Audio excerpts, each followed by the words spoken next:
លោកសុងសរិទ្ធព្រមទាំងសមាជិកសមាជិកាតំណាងដល់ខ្ពង់ខ្ពស់លោកឋាននរិនប្រធានសាខាគណៈបកភព16បានចុះសួរសុខទុក្ខនិងកសាងសមាជិកគណៈបកប្រជាជននៅភូមិថ្មគោល2សង្កាត់ចំចៅទី2ខណ្ឌពោធិ៍សែនជ័យ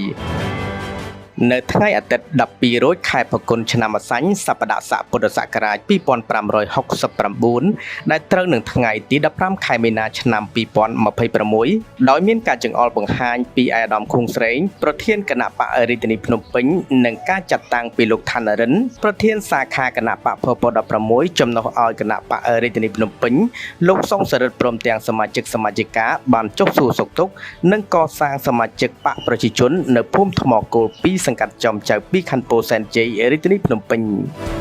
ក្នុងនោះផងដែរលោកសុងសរិទ្ធនិងសមាជិកសមាជិកាបានចូលរួមរំលែកទុក្ខទៅដល់សពលោកស្រីនៅសុគាសមាជិកគណៈបកប្រជាជនដែលបានចូលរួមតាមរយៈភព16ដោយក្តីគោរពសោកស្ដាយនិងចូលរួមរំលែកមរណទុក្ខដ៏ក្រៀមក្រំនៅការបាត់បង់លោកស្រីនៅសុគាជាម្ដាយជាបងជាប្អូនជាមីងសមាជិកបកដ៏ស្មោះត្រង់និងយកចិត្តទុកដាក់ពីឋានៈដឹកនាំពីអាដាមឃុងស្រេងប្រធានគណៈបកប្រជាជនរាជធានីភ្នំពេញបានចូលរួមរំលែកទុក្ខមានអង្គគ្រឿងឧបភោគបរិភោគនិងថវិកា 100000 រៀលសូមបួងសួងវិញ្ញាណក្ខន្ធលោកស្រីបានទៅសុគតិភពកំបីឃ្លៀងឃ្លាតឡើយ